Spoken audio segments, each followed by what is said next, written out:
Yeah, so if determinism is true, I think a good way to set it off is my friend Tim Stratton has an illustration like this. He says, "Look, let's imagine you found out that right now there's a mad scientist who is controlling your every thought, your every belief, including what you're thinking right now as you're sipping your coffee, the next words that are going to come out of your mouth, and all of it.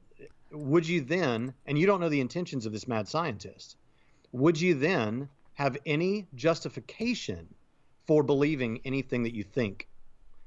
I don't see how you could, because even your thinking about it is being controlled by this mad scientist. Which is what he didn't seem to grasp. And I of course, again, folks, I am so often wrong, it's not even funny. But what was the gentleman's name in Eric's debate?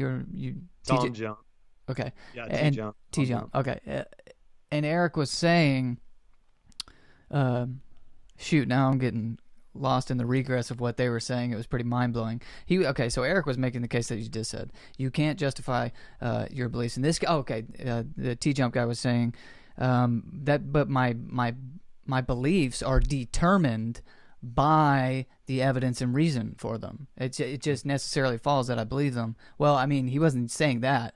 That would actually be the defeater if he wanted to say that. That's how I would have gone with it if he would have said that. But he wasn't saying that. He was saying my beliefs are, what did I just say, determined by the evidence and the reason. And Eric was saying, but how do you know that's true?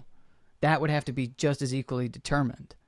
And he was not getting that. He was either not getting it or avoiding it.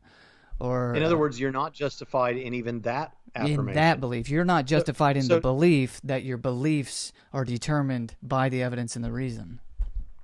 Yeah. Yeah. So to lay it out for people, so if you understand that concept with the mad scientist, if you found out a mad scientist was controlling your brain, you couldn't trust anything you were thinking or saying or affirming. Now, it's worse than that for atheistic determinism. By the way, that works with Calvinism too, because it's not an affront to God. Because here's the thing. If determinism is true, if divine determinism is true, there are still people that have wrong beliefs, which means they were determined to have wrong beliefs. Yeah, so long as there are people who have determined wrong beliefs. That literally is the evil mad scientist illustration. And the evil mad scientist is God in that scenario. Well, you said it, not me. So, well, I guess I'll go there. I'll be the Dr. Pritchett of this conversation. I'll go there and say the ridiculous stuff. Good, that'd be good. You make a fine Dr. Pritchett. Thank you. So if you can, but see, with atheistic determinism, there isn't even a mad scientist. Right. It's just the blind forces of nature. So the way to get more technical and say it this way, what we call rationality is the process by which you consider evidence and decide which things you should affirm. Now, if every step of that, every frame of that process is determined and could not have been otherwise, then all of your thoughts are determined, just like with the mad scientist, which means that you can make affirmations, but you can never be justified in believing it. You just have to assume that they're true. Yeah, as far as justifications come, we're basically agnostic, and that's everybody, if it's really determined, Christians and atheists. Now, I wanted to ask you this. I really want to ask Eric this. If you're friends with him, tell him to email me back. I'm just kidding. Okay.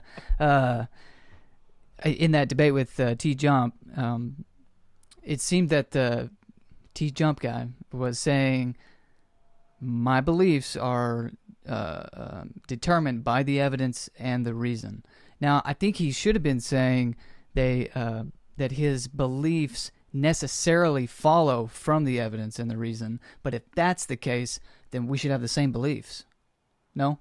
Like, because me and him, we shouldn't be able to look at the same evidence and reason and come to different conclusions, which we obviously do because I'm a Christian and he's an atheist. Yeah, you're saying that if it's this mechanistic determinism, but the evidence causes the beliefs. Yes, because that is what he was saying, if I understood him. Then it should have the same effect on us all. Right. There's no way it could have two different effects if it necessarily follows from that evidence and reason, like he was trying to say. It's an interesting point. Is that correct? Or again, I don't know, folks. I can't say it enough. I'm usually wrong. But you need to quit saying that because, so far as I can tell, you've been right. Well, I keep saying idiosyncratic things, or at least they seem that way, and so that's when you know you're usually wrong. Well, I'd follow that, and I'm going to think about that tonight. But I'll tell you what we can say for sure. I think is says you can't make rational justifications. I mean, you can't make rational affirmations. You can make affirmations, but not rational ones, which means if you understand that, you can't make any knowledge claims. Right. So you need to go home and figure out how, on an atheistic, naturalistic setup, you can have knowledge claims, because then at least you'll know something.